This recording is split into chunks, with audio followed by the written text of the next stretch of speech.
are off now. I'm looking around. Some match should be still on. I'm just saying. That's just some of what you can expect from my next guest. Joining me now is comedian Keith Pedro. Keith, thank you so much for joining us here on Live in the Bay. Well, thanks for having me. It was great. I must say, though, everybody here is very good looking. The staff, you got a good looking staff here. Hey, we Olivia. all appreciate that. Our producers as well. Yeah, everybody here owns a Peloton, I feel like. Hey, how'd you know our secrets? How'd you crack our secrets? Come on. Googled it. It was nice. All right, Keith, let's get into your career a little bit. Now, you're here in San Francisco because you are doing a comedy show, and we'll talk about that in just a bit. But how'd you first get started in comedy? Oh, man, I'll be honest with you. I was not good at anything else. I couldn't. Who told you that? A lot of fired jobs and failed report cards told me I couldn't do nothing but make people laugh. And I'll be honest, though, there was a program they offered in college, because I'm from Canada, and there was like a program they offered in Toronto where you can be a comedian. And then my mom's like, you better take a course or I'm kicking you out of this house. So I really was forced to be a comedian. And now, yeah, it worked out. 18 years later, I would say it was probably a solid plan for Mom, right? Yeah, it was a good plan. She knew what was up.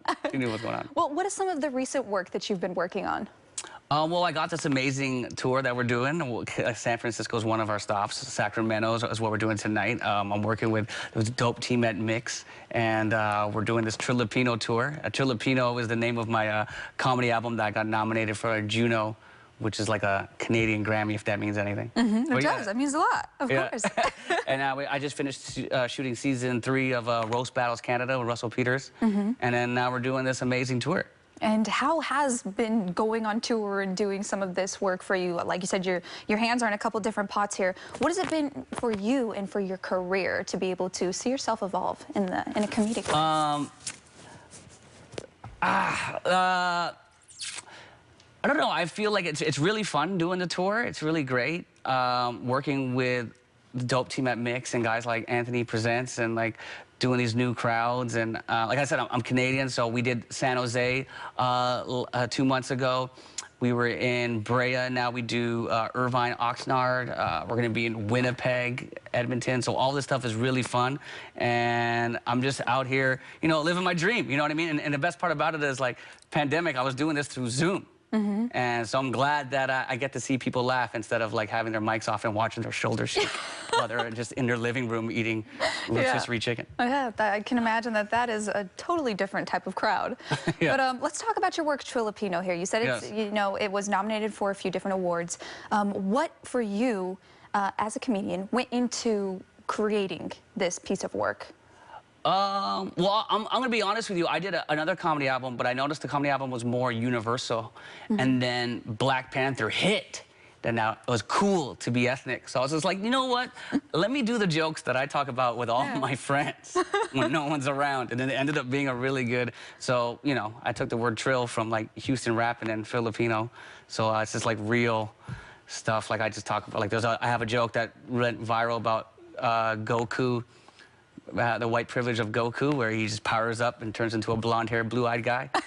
And then that blew up that joke. So I mean, it's just jokes like that. But plus, with this Trilipino tour, like it doesn't. You don't have to be Filipino to come attend the shows.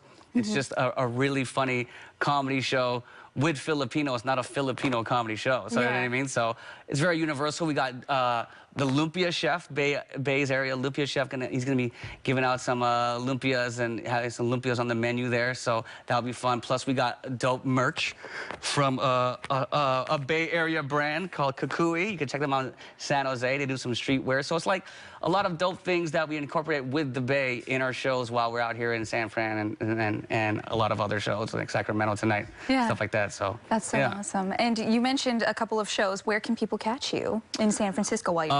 Well, I'm going to be at Cobb's on Sunday. That's going to be great. And then, so Cobb's Sunday night, that's what the main promoting show that we're promoting here at the Bay. Awesome. Now, you did mention your Filipino heritage, and I would love to ask you, why does it mean so much for you to be able to incorporate your heritage into some of your jokes? I feel like being Filipino is cool now. Before we were just like the nurses, and now like, you know, you got dope guys like Joe Coy on TV, and you got all these, like Her is now getting nominated for Grammys, and now I feel like, you know, a lot of Filipinos are being recognized, and there's a lot of Filipinos who represent us, but a lot of them are, you know, of the half-breed descent. But I like to come in being full-bred and just be like, you know what, let's hear from this Filipino who has 2 Filipino parents. Maybe that's a funny perspective. Well, Keith, That makes sense. yeah, Keith, thank you so much for joining us here on Live in the Bay. I appreciate your time. Well, thank you. This was fun. To find out